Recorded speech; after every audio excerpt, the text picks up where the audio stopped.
Hello and welcome to a very special edition of AviaDev Insight Africa, the podcast offering a window to the world of African aviation with your host, John Howell, CEO and founder of AviaDev Africa. Today we have the second in our new podcast series focused on new route development in Africa. AviaDev is a platform dedicated to supporting the development of new air routes to, from and within the African continent. And in fact, many of the new route announcements we hear about may have had their origins at a live AviaDev event, where we deliver over 600 meetings each year between airports, airlines, destinations, and also suppliers that make sure that these routes are possible.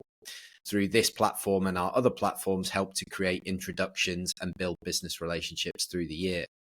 Route development itself is often thought of the water cannon salute that signifies a brand new service, but it also encompasses the deployment of a larger aircraft type on an existing route, adding more seats or additional frequencies on the same route. So we decided to do a dedicated podcast to cover new route developments and expansions to, from, and within the continent. However, I can't do this alone, and I make no apologies for not being an aviation analyst or commentator. I'm much more of an enthusiast for African aviation who's aimed to create a platform to allow those making these decisions to provide their insight and spread that around the world. So I'm very lucky to know some informed commentators, and I've enlisted their support for this podcast. We are obviously focusing on sub-Saharan route development with a specific focus on routes that are due to start or cease in the next quarter. And then we also have our Rumour Mill section, which I know people enjoy, where we look at the routes that potentially could be on the horizon. Now, I'm sure we're not going to cover all the announcements that have happened, so please do get in touch with me directly via the email in the show notes if we've missed anything, and we can cover that in the next episode. We would also welcome your comments and ideas on any of the topics, so please do get in touch. And without further ado, it gives me great pleasure to introduce my guests for this episode. Sean Mendis is back for the second edition. He is an AviaDev advisory board member, AvGeek, and aviation enthusiast who brings over 20 years of experience in the industry, including experience managing airports, commercial airlines, and cargo airlines in Africa and the Middle East. His opinions are definitely strong and definitely his own. That is our disclaimer, but are backed up by compelling reasonings. But he is not the only person joining us in the cockpit for today's flight.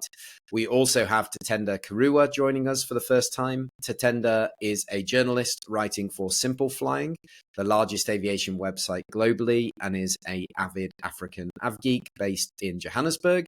So we've got great company for a robust conversation. So for those of you listening, time to fasten your seatbelts, pour yourself a coffee, and we'll start our taxi out. Welcome to the AviaDev Insight Connectivity Update. And a very warm welcome to the podcast, gentlemen. So let's dive straight into it and start close to home for you, Tatenda. South African Airways has been busy leasing aircraft to grow its fleet, and it also is due to start Sao Paulo from 2 locations in South Africa, which is slightly different to anything it's done before, both Cape Town and Johannesburg. So what do you know about the route, Tatenda? How do you see this developing? Good morning, John. Thank you for having me here. Very excited to do this. And I think, just starting with the one that is closer to home, South African Airways, 2 new routes from South Africa, and obviously starting with Cape Town. Most of us would have anticipated Johannesburg first, but Cape Town, October 31, I think that is a very exciting route. It's one of the first times Cape Town is having a connection to South America in a very long time. So I think everyone is quite excited for that, people at SAA, the customers, and us who write about it. So just looking at the route, getting into more detail, I'll go to Johannesburg later. Just before the pandemic, I think Cape Town Air Access Team and Cape Town identified Sao Paulo as one of the most unserved markets for that city, with nearly 50,000 passengers traveling on that route. And they've done a lot of work working with the Brazilian community, the Sao Paulo development team to have this route come to fruit, and finally having it, it's something quite exciting. I think the last connection they had with South America should have been Malaysia Airlines a long time ago on their Kuala Lumpur, Cape Town, and Buenos Aires route. I think it's something quite exciting and something that can be developed into a very exciting route. And moving on to Johannesburg, I believe, although these are like the two major gateways in Southern Africa, having passengers not having to travel to Johannesburg to connect to South America or to Luanda as they did, I think it's something quite great for Cape Town. And looking at just the press release they sent me at the time, most people just got the South African Airways perspective of it, but they were quite excited to hear that SAA will start their route from their city, the mother city as we all know it. And they were just looking into the numbers of cargo and trade. I think although the cargo aspect is still bouncing back, there was about, in 2022, I think exports from Cape Town reached almost 500 million rand. I think now, obviously, the rand is a bit weaker, but that was about $26 million, which are huge figures. And also, considering that these are like the tourist capitals of both regions, Cape Town in Southern Africa, that's where most tourists go, Sao Paulo as well. And I think it's something that will be quite exciting and looking forward to it, definitely. Yeah, definitely. I think that what you've touched on there with the route development side, there's a cargo element, there's a tourism element, and there's a business element, which is if you've got all three, then that's ideal. And it's a different option than having to fly through Angola, for example, like you said. Sean, go on, tell us how do you see this? I think it's one of the stupidest decisions South African Airways has made, and that is a very high bar to achieve because they made a number of stupid decisions over the years.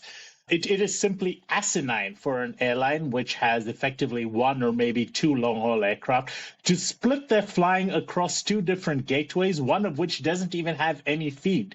These flights, certainly, oh, great, there's been a market from Cape Town to Brazil, but serving it twice a week from Cape Town doesn't really serve that market. You can't really capture business travel with twice a week. You can't really capture leisure travel properly with twice a week. And there is no feed beyond the Cape Town gateway other than to Johannesburg. Guess what? They're flying two nonstop flights anyway. They would have been far better off to consolidate this as 4 direct flights from either Cape Town or Johannesburg. Certainly, it's not like their feed at Johannesburg is particularly good anyway. They're barely serving a handful of destinations as is. But splitting that long haul across just smacks of politics, looking forward to how the ANC wants to try and do in the Western Cape in next year's election. So I'm not a fan of it. I think it's going to be a horrendous failure. But then again, with South African Airways, pretty much anything they do is a horrendous failure. And that is a really important point, though, in terms of spreading it and providing infrequent connectivity. That's really hard, as you say, to make it work if it's an irregular flight, because people want the flexibility of something happening every day or at least at regular intervals. So staying with you then, Sean, give you the first bite of the other SAA route, which is Abidjan as well. Tell us about that. Any more optimism on the Abidjan route? No, when I said that might be one of the most asinine decisions they've taken, this one may be even better.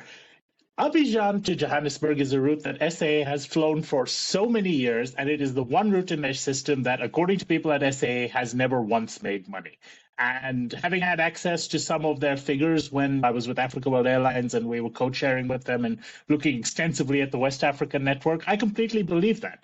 If you look at the figures between Abidjan and Johannesburg, in 2022, that's last year, there were 6,335 passengers, which is less than 10 per day. At its absolute peak, the highest ever level for traffic between Côte d'Ivoire and South Africa was 21,000 passengers in 2019. And that's not just Abidjan, Joburg, that is everywhere in Côte d'Ivoire to Johannesburg, Cape Town, Durban, not direct, but via everywhere, all put together 21,000. Now, with South African Airways 3 times a week service, plus a Côte d'Ivoire service via Kinshasa from Johannesburg into Abidjan, there's going to be 57,000 seats a year. That is 3 times as much as the highest ever amount the market has ever put in. How do they expect to fill this? This is not like suddenly people in Abidjan are going to say, oh, let's go down to Sandton City for some shopping. It's not going to happen. The reason this route has been put back is quite simple. Once again, it is politics. Abidjan is the headquarters of the AFDB, the African Development Bank, and South African government bureaucrats love flying on wide-body aircraft with flat beds when they go over there. Now, totally, this is maybe a few hundred passengers a year, but at the end of the day, these are the passengers who control the purse strings for a government airline that still requires government cash and subsidies to be able to continue existing.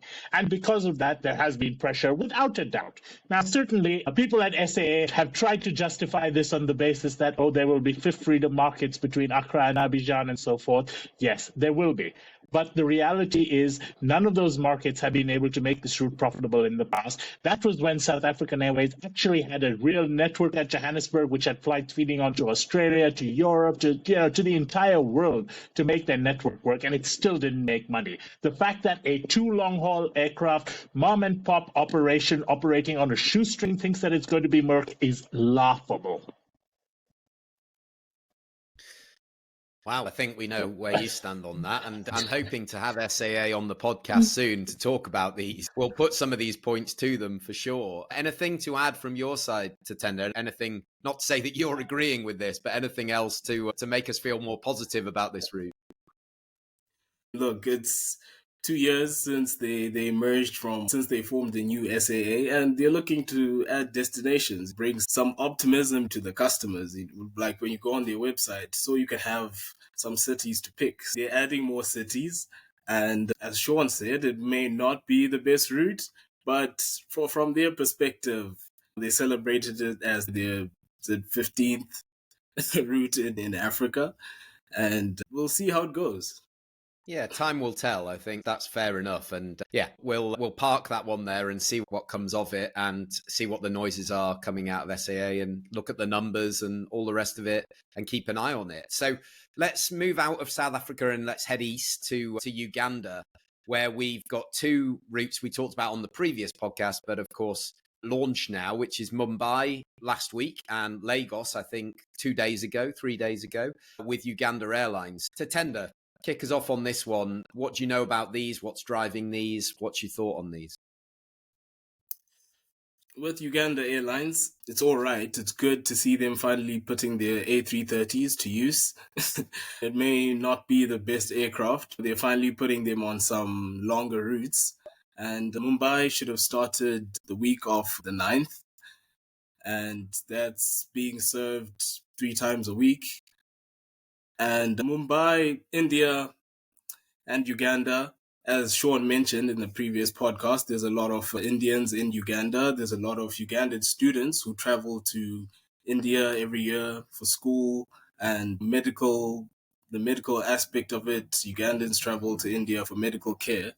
And although it's one destination, I was reading about the India-Uganda trade summit they had after the route was launched.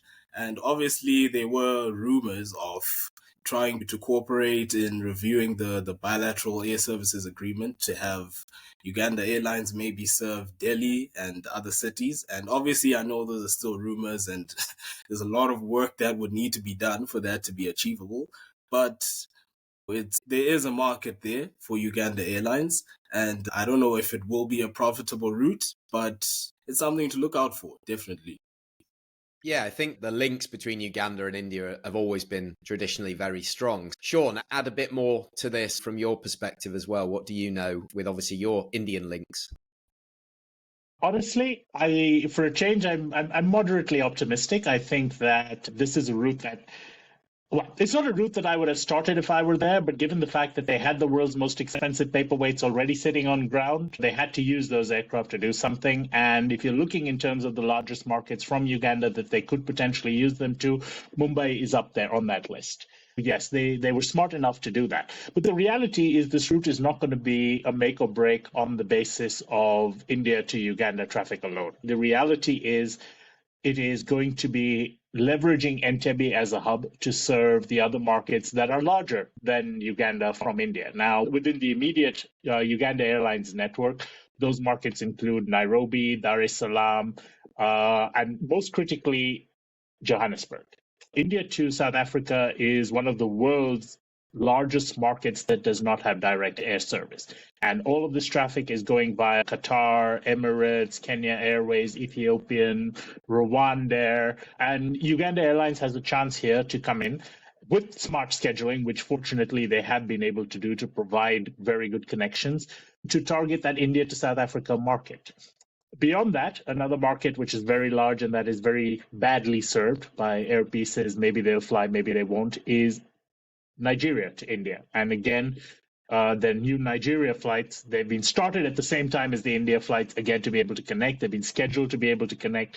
And I think it's a very different approach by Uganda Airlines. I think they have seen a sea change in their attitude and become a much more commercially focused airline since March, when they had a very large change of management at the top, where most of their C-level executives changed and heads of departments changed. And as a result, I'm not confident that it'll all work, but I think that given the resources they have, this is the best way to do things, rather than just sit back over there and say, woe is us, we've got these planes, and whoops, another $100 million of debt service we need to get rid of.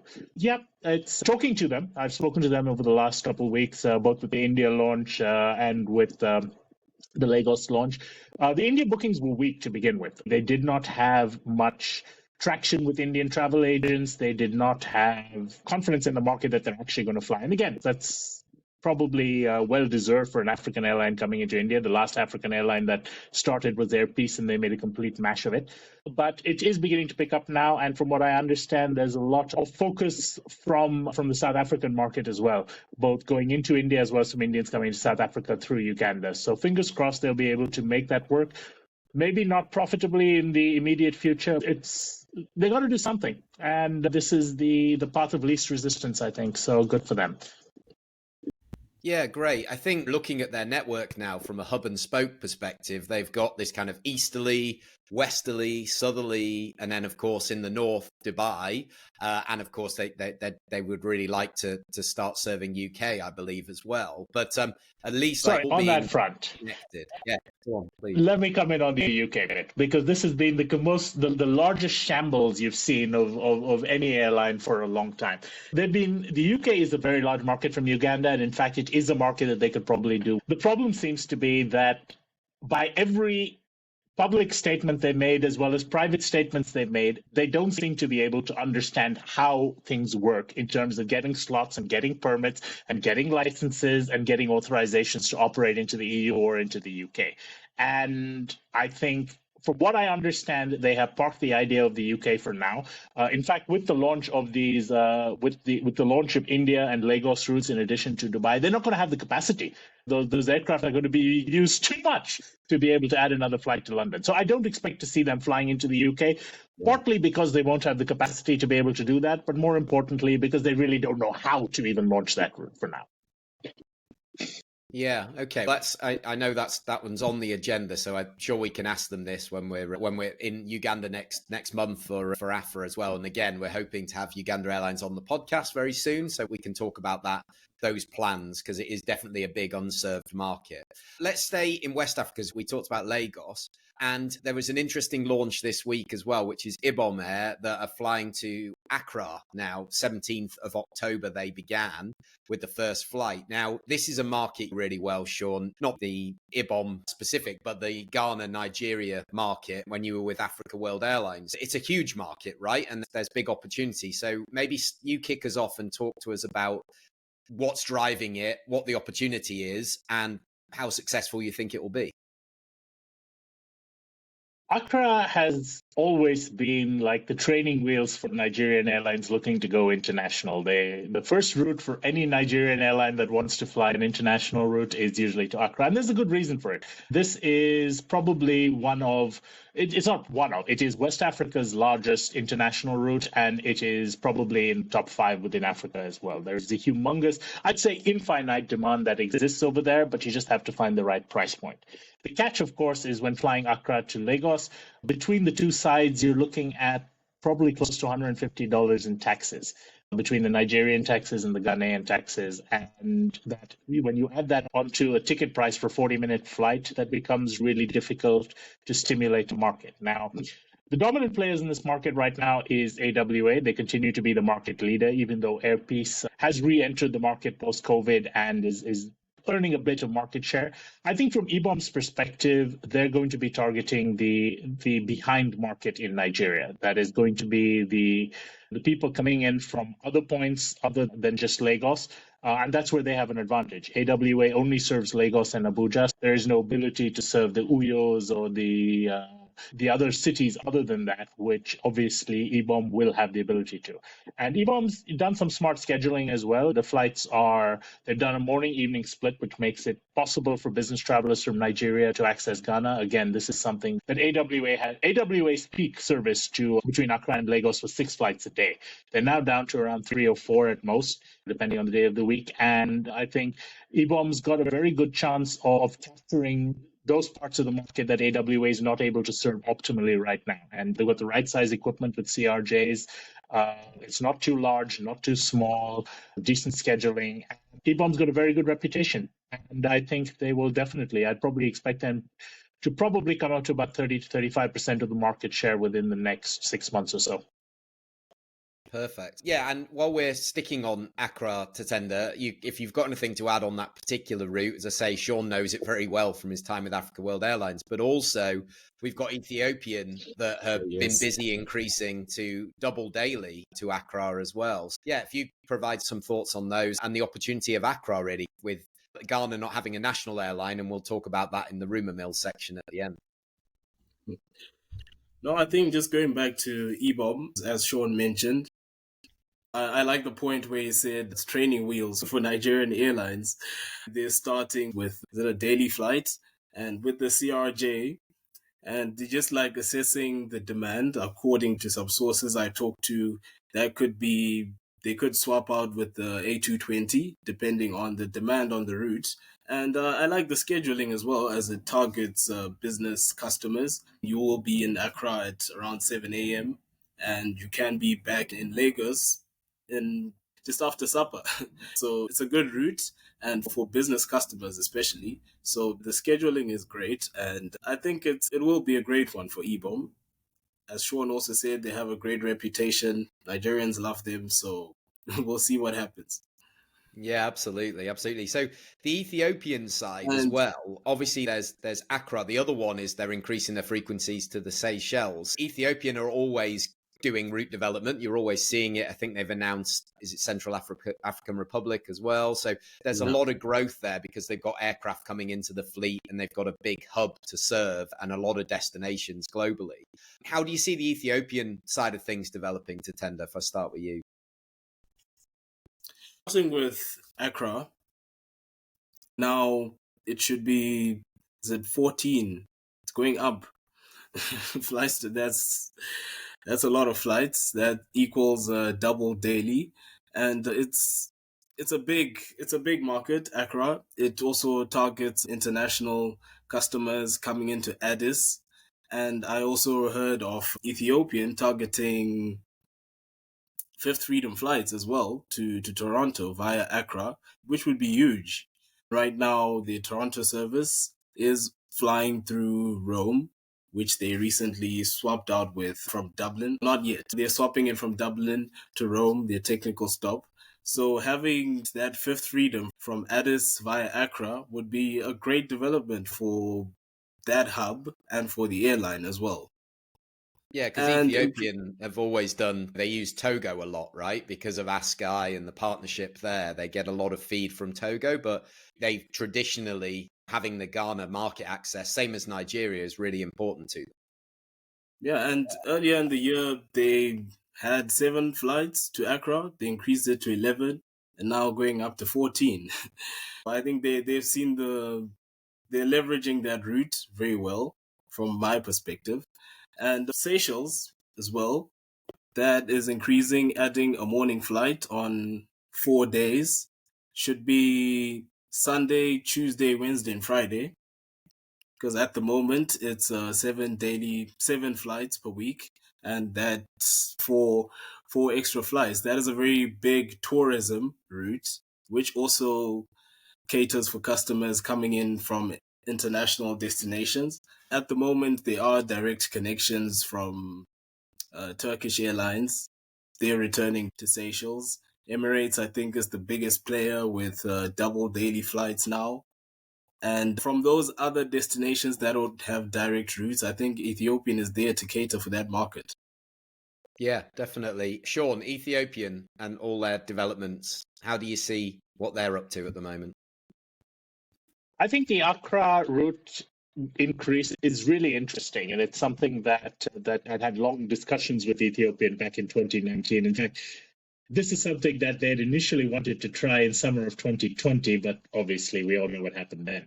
Just one thing to point out, and that's a very key distinction to make, this is not double daily. This is actually 14 times a week. That is, on some days there are 3 flights, on some days there's just 1 flight.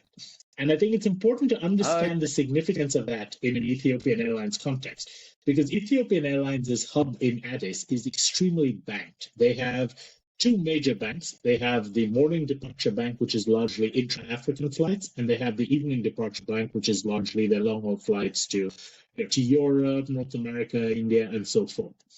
What they've been trying to do now is develop an afternoon bank, a third bank, so to speak. And they call it the third bank. This is about departures in the afternoon from about 2 to 4 p.m., which is primarily East African flights. They've got some Johannesburg. They've got India now in those banks. They've got Guangzhou that's coming up in those banks. But importantly, they are now experimenting with Accra from that bank. And that's the reason they have the split schedule, because you can't send a plane out from Addis to Accra in the third bank and get it back for one of the other banks. On some days of the week, they've got to be able to send it on that bank, and on some days of the week, they have to receive it on that bank. And that's why they have this split schedule on that. And I think that is really important to see, because that third bank development is what is really going to give them the ability to serve city pairs within Africa without having to overnight passengers. Right now, if you're flying between most African cities on Ethiopian, you wind up having to do an involuntary overnight in Addis. Now, that's not a bad thing. They have that 5-star hotel where they give you a voucher and you go off and spend the night over there and eat and drink on their dime. But it isn't the most efficient thing to do. Increasing this hub feed from markets like Accra, from markets like the Seychelles, from a wide variety of markets where they've been quietly adding frequencies on the night bank as well as in the third bank. Mombasa, they've recently added a second daily to Mombasa, which again feeds off that third bank and feeds into the night bank. It improves their aircraft utility, for one. It improves their same-day connectivity between city pairs, and hopefully that is then able to stimulate the markets and drive an increase in volumes of intra-African traffic. So there's a lot more to it than just simply saying that Accra is a good market. I think it is indicative of ET's strategy for serving the African markets in the long term, which is developing this third bank to have enough critical mass to serve intra-African traffic primarily, as well as the few selected routes like India, a couple of cities in China and so forth, that can conceivably be served off this third bank. Wow, yeah, no, thanks for that insight. I think a lot of people listening, me included, didn't know, but it makes sense. And it's really interesting you talk about the aircraft utilization, because I know this was obviously a big thing for you at Africa World Airlines, and it's a big thing generally if you want a profitable operation, is get your aircraft up in the sky, get the turnaround times down, get the sector length shorter, and make sure the load factors are as high as possible. And with that in mind, Tatenda, coming to you, is looking at Fastjet and some of the work they've done over the last few years, especially. But they're now, Bulawayo, Johannesburg is moving from 7 to 12 a week. And of course, that's giving more flexibility for the traffic. But talk to us, what's sort of driving this? What do you know being based down there? Fastjet, yeah, looking back at over the years, now they're flying to South Africa, to Johannesburg from all of Zimbabwe's main airports, Victoria Falls, Harare, Bulawayo, and singling out Bulawayo. That's a very business-driven route, especially giving Johannesburg access to the southern part of Zimbabwe, Whereas maybe with other airlines, you'd have to fly to Harare and then drive down or fly again back to Bulawayo, which wouldn't make sense really. I know Airlink is on the route as well, but yeah, having that connection with the southern part of Zimbabwe is very important. And looking at the schedule itself, going from daily to 12 weekly flights, they're reintroducing a morning flight on certain days. You can be in Harare at 8 a.m. You do your business, you go through the day, and you're back in Johannesburg at 10 p.m. It's a very good schedule. And I was having a conversation with Sean earlier this year at the African Aviation Sustainability Conference, and that strategy of having smaller aircraft and high frequencies over big aircraft and lower frequencies. So they're offering customers better connectivity, more travel choices. You can pick a morning flight, afternoon flight. And looking at the other routes, singling out Victoria Falls, I think that's obviously a tourism driven route and also a bit of business to it as well. But with lower fares coming on the route, I think Fastjet's strategy on it is also still good, being not exactly a very low cost carrier. But yeah, Johannesburg as well is also another business driven, and having that connection to Zimbabwe, having those choices for the travelers who don't just want to access one hub and then drive maybe to Victoria Falls or find another connecting flight is very important for them. Yeah, I remember with Fastjet, probably nearly 10 years ago was when they first entered the African market in Tanzania, and they had A319s. I knew the team there. I didn't know much about African aviation. They were an airline that was set up by some of ex-EasyJet and Jet2 and people like this from the UK. And it actually listed on the stock exchange in the UK, and I was silly enough to purchase some shares and basically lose everything. John. I know. Airline shares, that's good, isn't it? Lose the whole lot. Luckily, it wasn't too much. But the new team that they have in there and the new strategy, going to smaller aircraft, higher frequency, different markets, I know them very well as well. And they've done a really good job. But it's a similar model, Sean, to the Africa World Airlines. Same aircraft, right? ERJ 145s on these high frequencies. Yeah, you saw success with this over in Ghana, and it's a similar kind of model, right? Absolutely. And you know what? I think one thing which people also need to be aware of is that the original Fastjet PLC and the current avatar of Fastjet in Zimbabwe they have the same name, but that's about all they have in common. The ownership has completely changed, and Fastjet has gone from being effectively a European dabble in the African market. Shall we see if the natives are ready for this kind of thing yet? To something that is now an African-run business. And I think the Hearst brothers at the Solenta Group they've got a superb track record in making businesses work. And they're not going to take on something like Fastjet without a strategy and the determination to make it work. Today's Fastjet is a commercial enterprise, while the original Fastjet was a running joke. If you ever read their financial reports, the only question was how much per passenger. Could they set a new record for losing more than $200 a passenger that they transported? And spoiler alert, they did. But yeah, I probably should have read that. Yeah, truly, they were really a textbook case for how not to run an airline. I know there are a lot of they had a huge amount of funds and squandered them. But yeah, in terms of the current Fastjet strategy, they're looking at the researches of the market. Yes, the market size is limited, but the market yields are high consequently. I looked recently at yields between Harare and most other regional markets. And they're different. But for the most part, the yields from Harare to markets are almost double the yields of similar land segments from Johannesburg, for example. And that shows that there is a market in Zimbabwe and few people who have the hard currency to be able to purchase these tickets.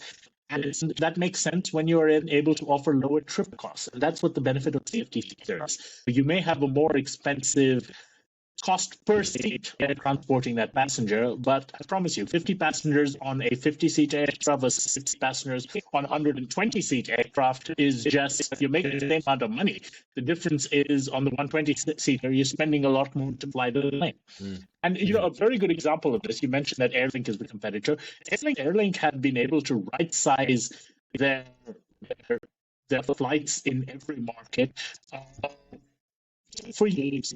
That is now coming to more attention as Airlink has gone independent, and you're beginning to see that the strategy of entering a market with an Embraer 125, raising it to 140, 170, 175, 190, 195. They have the gamut of options with commonality, and I think that's something which I think more and more private sector airlines or airlines that want to be commercially driven in Africa will begin to understand. Unfortunately, too many African airlines still run on ego basis, where we must have the biggest, we must have the best, we must have the latest of each aircraft type. And we're going to discuss Air Tanzania soon, and that's a perfect example of that.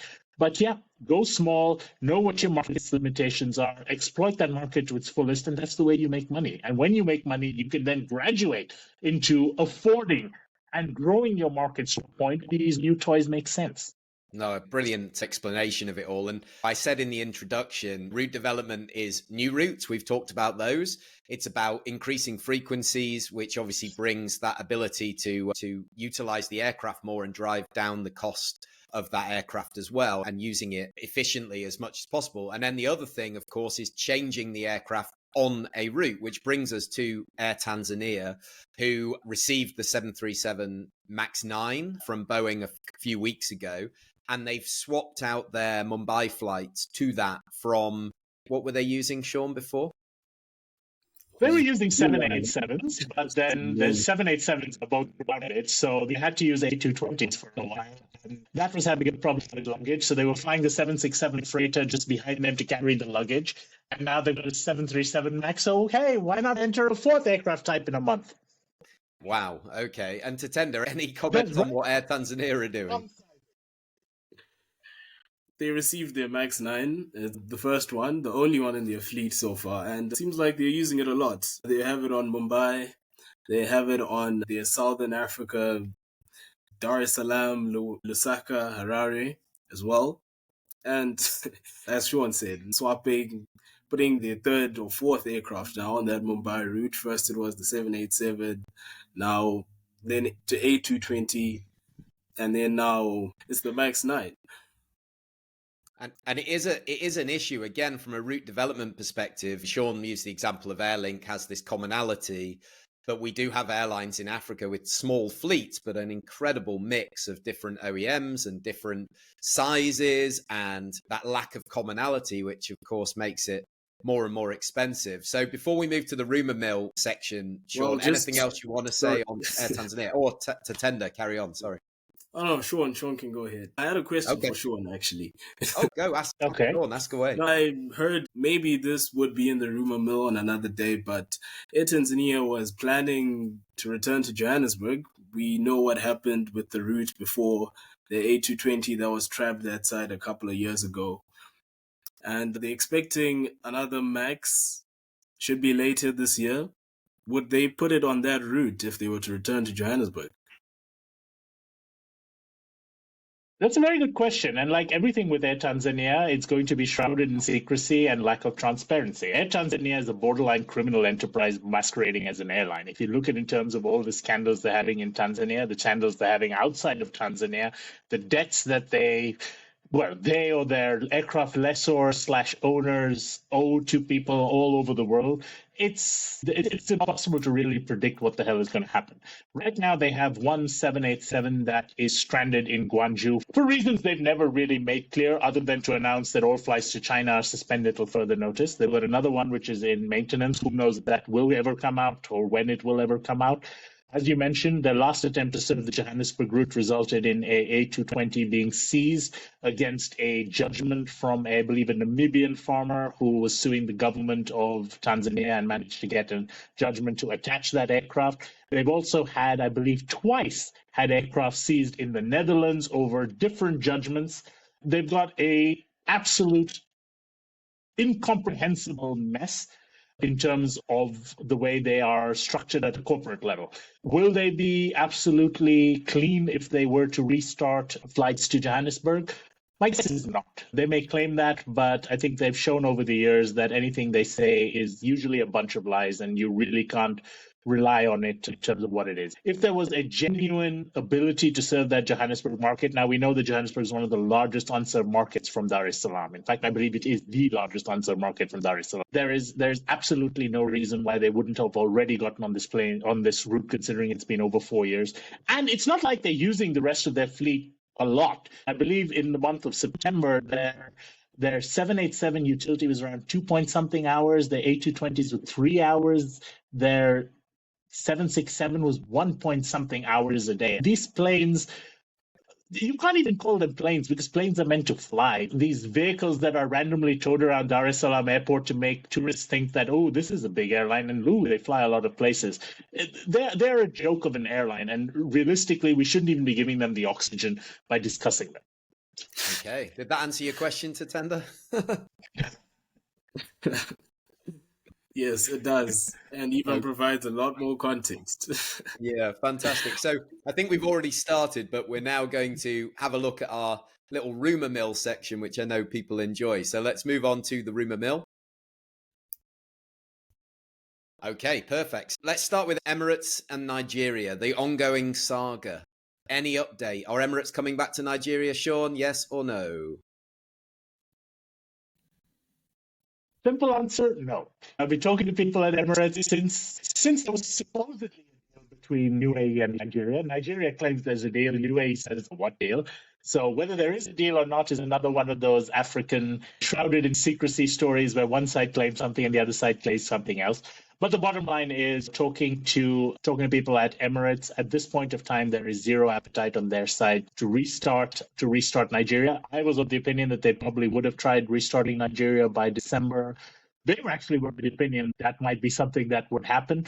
But it seems that it's been over a month since that first announcement. They've made no things. And from what I understand from people, that internally there is no movement in terms of putting plans together to do it. They've got their fleet committed to other routes. And quite honestly, I think Nigeria has been in that situation where the trust has been completely lost between Emirates and Nigeria. And they're not going to pull an asset of a route that they know is making money to put it on another risky route in Nigeria where they're not sure what the politics will go and whether they'll actually get their money out of it. And I think that's the reality, not just for Emirates, for a lot of other airlines looking at expansion into Nigeria for the foreseeable future. Nigeria needs to.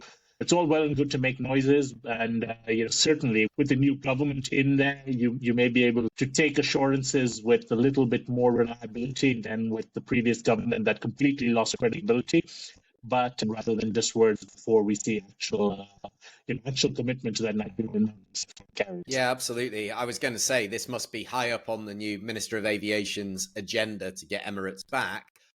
But you've inherited a situation where there are hundreds of millions of dollars owed to airlines.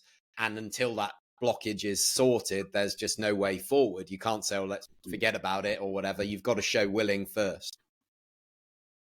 It's not just sorting it. It is having the credibility that when you give assurance, you actually follow through on them. The previous aviation minister, unfortunately, he opened his mouth and tell he was.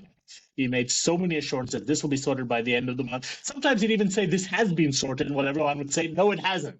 Nigeria completely lost all credibility, and there's only a limit to the amount of lies that you can take before you say enough is enough. And I think Emirates reached that point, and unfortunately, it's not going to be easy to get them back from that. And the numbers don't lie. If the money's not in your bank account, and then it hasn't been sorted, and you can't operate. They're lucky enough that they're a big enough entity that obviously they're surviving without all these funds. But it's very difficult for Africa as a whole because it impacts on the whole of Africa when you've got this amount of blocked funds, which I know I was with the IATA guys this week at ACI, and it's a big focus for them. And they're working very hard to try and fix this, but there's a lot to do. Tatenda, I'll come to you for some comment on that. But also, if you would like to give us a bit of context on what's happening with Ghana Airlines before I come to Sean on that as well, because again, it's another thing he knows very well. Yeah, either of those two, if you want to take any extra info. Just going back to Emirates, like you said, the block funds issue, it's a very big thing. And when they first made the announcement, it obviously came from the Nigerian side saying Emirates will come back immediately. And it's over a month now, nothing has moved. So I was just looking at the press release, and there's something that caught my attention, that Emirates would return to Nigeria without any funds being released, which was quite interesting because I was wondering why. The whole reason they stopped their flights there was the whole row and the blocked funds issue. And just to clarify, Tatenda, this press release has come from where? This came from the presidency's office. Okay, so from Nigeria. The government of Nigeria put out the press release. The UAE has never confirmed it. Yeah, I think the president was coming from Delhi and stopped over in the UAE, and a few days later, or hours actually, they said Emirates is returning to Nigeria. There won't be any funds released. Instead, we'll actually cooperate and investing in other sectors, which I thought was interesting. Why would the Emirates be returning without any money being released? So I don't know if Sean had any other information on that, but yeah, I found it quite interesting. But there was something done. There was a deal done with Ethiopian on block funds, wasn't there? I believe they did something with them. Yeah, but this is the same kind of thing. We can't give you the money, but we'll give you something else. Ethiopian was flying there, and I don't know what the internal communication was. They had a deal with Dangote. I think Dangote had some money in Ethiopia, and then Ethiopian Airlines had their money in Nigeria, and they just worked it out. But it's a totally different case with the UAE. Yep. And let's keep in mind that Ethiopia is the second largest and third largest Nigeria in terms of trap funds for airlines. So Ethiopia has a very large foreign exchange crisis that fortunately is even worse than the one in Nigeria.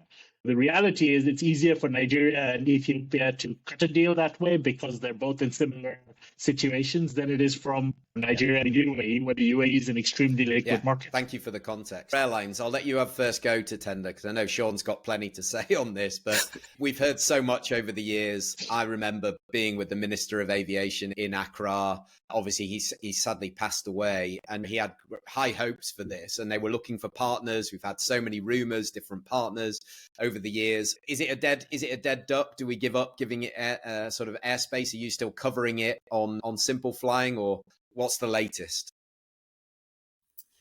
We can never give up. Looking at another carrier, Nigeria Air, we first heard of it in Farnborough. A long time ago. I was there. Yeah, I was there. Now we're in 2023, still talking about it.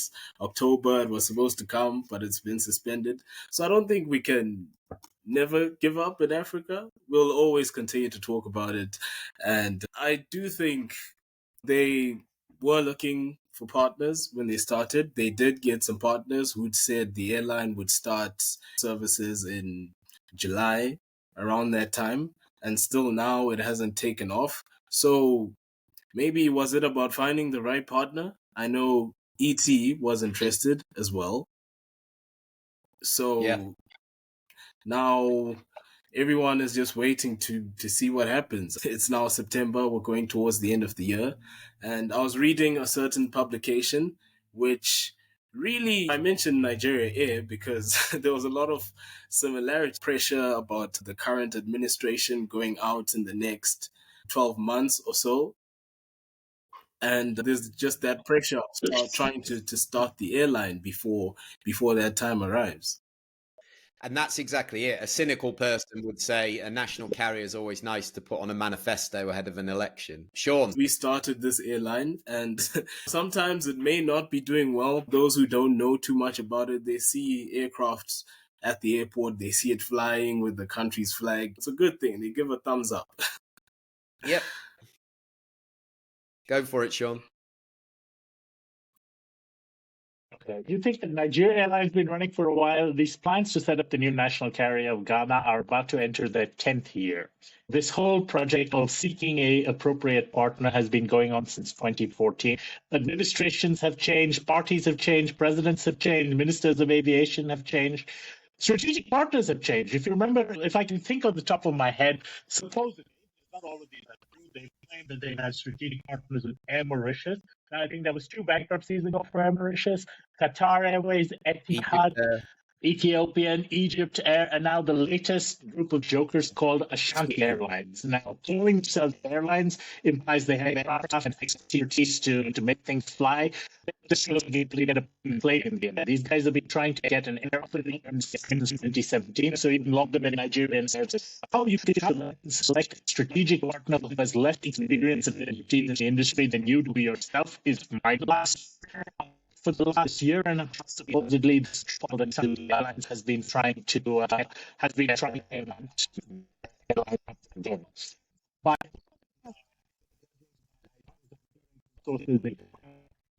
the government of Ghana is losing or has lost its confidence in with a group of people called the Zotas group, who are supposed to bring all sorts of financial and technical equipment expertise to the table.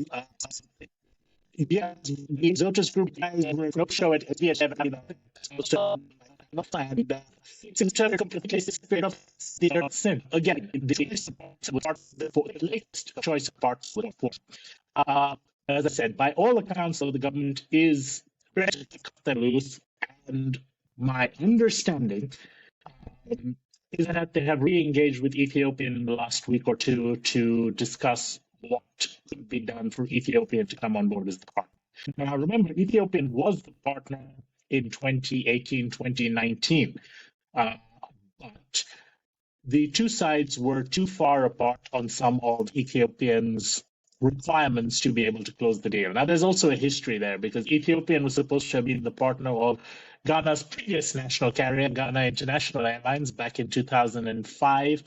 And in fact, they were within a few days of signing that agreement in 2006 when the government of Ghana, for political reasons, stepped in and torpedoed that deal. So Ethiopian is demanding a very high price, a lot of concessions that previous aviation minister, the late Kofi Annan, unfortunately, fortunately for Ghana, was not willing to accept. And obviously, the deal with Ethiopian did not go through, after which he did, unfortunately, both Kofi Annan and recently the Egypt side passed away, so that deal went through. And now it's back to the table with Ethiopian to see what pound of flesh Ethiopian is going to demand to do it. My concern on this is, as you mentioned, this is a major political manifesto item. There is an election next year. The current president is term limited. Will there be a rush to set up a carrier that is not in Ghana's best interest? Will they be taking away international flying rights from Africa, for example, exclusivity to this new national carrier? Which is one of the tables Ethiopians to find. Are they going to hand over the grounds have the right to domestic airport and challenges joins with point to the airport's company. That was not discussed in 2019. All these things will like to history and not just the airline. It's a pound of flesh that maybe is required if you're going to get the airline in the air. So I think it costs. The voters in Ghana need to be aware of this.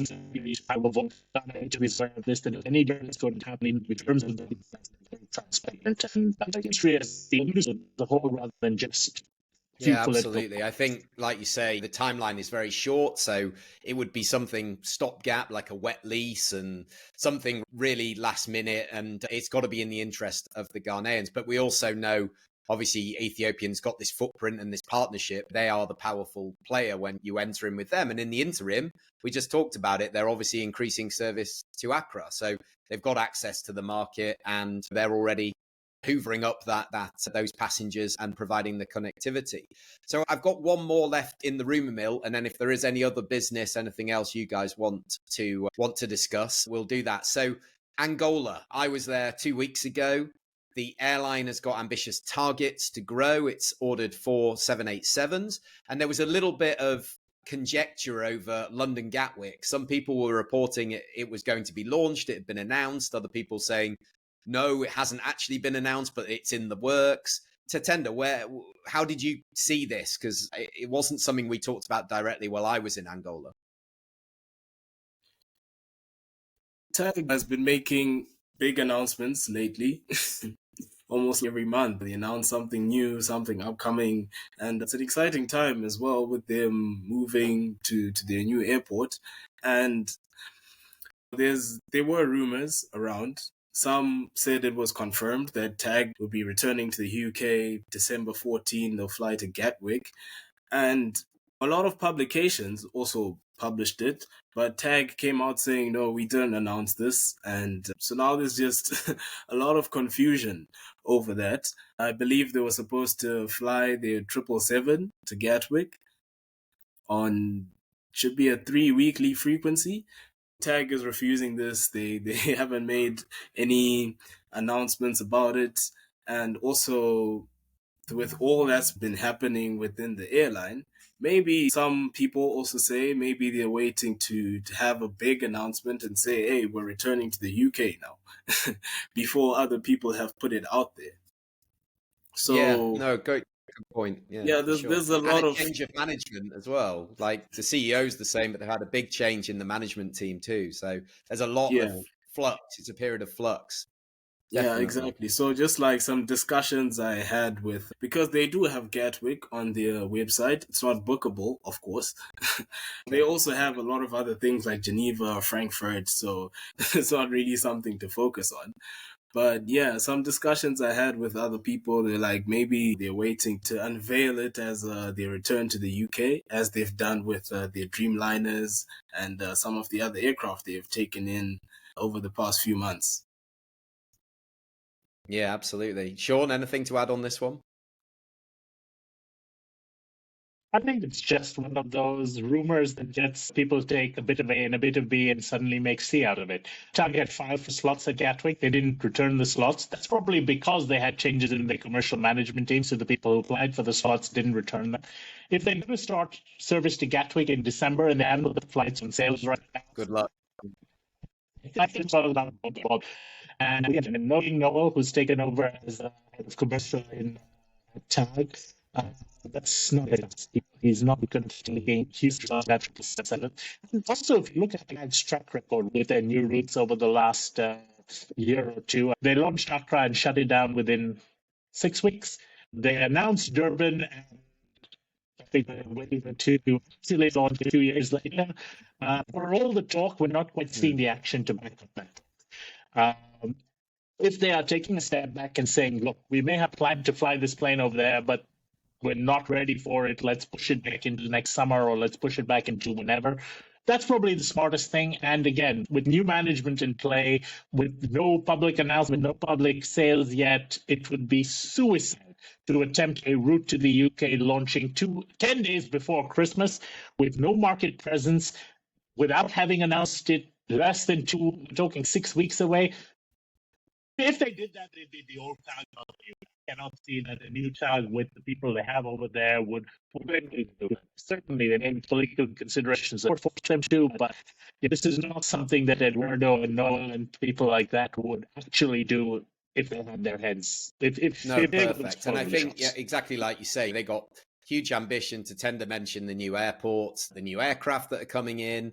They've got a real strategy as a government, as a country. I've been doing some work with them there to really develop. They know they've got lots of challenges, but there's a united front in terms of, we know that we need to diversify away from oil. We have this huge country. It has some hidden treasures and some amazing experiences, but it's going to take time to build that infrastructure and to get the connectivity right. But as you said, they've got a good team in there, and all the best to Noel with his new assignment. Before I let you guys go, because we're just ticked over an hour, any other business, anything else? I always make that disclaimer at the beginning that we may have missed something. So people should get in touch and say, hey, next time talk about this, talk about that. But is there anything else either of you want to say, or do you think we've covered it?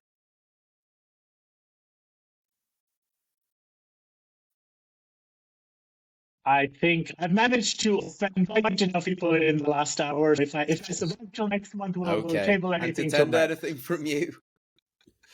No, I think we've covered a lot. We've been to a lot of regions, the south, the west, the east. So yeah. And we don't need the Sean to offend anyone else. People will be looking forward to a good weekend. Quit while we're ahead. Yeah, absolutely. And I do think ultimately we're doing this to understand when it comes to the market. And also there's not a right to reply, because as we said, this isn't an AviaDev opinion, but at the same time, a lot of the airlines we've talked about, we're going to be asking them, if we can get them on the podcast, what's driving the route? You tell us, is this a fair criticism? How would you respond to it? And I think that's how you have constructive discussion and how you move things forward. I think people should have to at least explain the decision. They don't have to, but if they choose to, then they obviously have to defend the situations. Thank you both for your kind of preparation for this, for giving all of us loads of insight. I've learned a lot, and thanks for your debut on the podcast, Tatenda. It was great to have you, and great to see you in the AviaDev t-shirt. Much appreciated. I don't know. It's my first one, as I mentioned, and it's great to have discussions like this. I also learned a lot from Sean and all the discussions we have. So it's looking forward to more. Absolutely, you'll be back for sure. You'll definitely be invited back. And thank you, Sean, for doing your usual sort of, I don't know, what should we call it? Throwing hand grenades into the cooking pit. I like it. Everybody out there listening, I will add the links so you can connect or follow with Tatenda or Sean on LinkedIn. Obviously, Tatenda's a writer for Simple Flying, so you should all subscribe to their newsletter and you'll get to read all his amazing content. So since he's joined the team, there really is now lots of African focused content on the platform, which is great to get Africa out there globally, which is the whole point of this podcast as well. And we're delighted to have a partnership with Simple Flying. Tatenda will be with us, of course, at AviaDev next year in Namibia. If you haven't seen our new website yet, head over to aviadev.com. We have a new URL. Everything is up to date there. We don't have a program yet because, of course, that will be developed over the coming months as we speak to people and understand what is keeping them up at night and what they want to discuss. But do go over there. Registration's open. Everything is set for June next year in Namibia. And any comments about the show or how we can improve it, drop me an email, drop me a WhatsApp, drop me a message through LinkedIn. And of course, if you did enjoy the episode, share it with somebody in your network you think would benefit. Share it on social media and get us some more listeners, some more subscribers. And we'll be back for the next episode very soon. Thank you all for joining us. Take care and see you soon. Bye. Bye.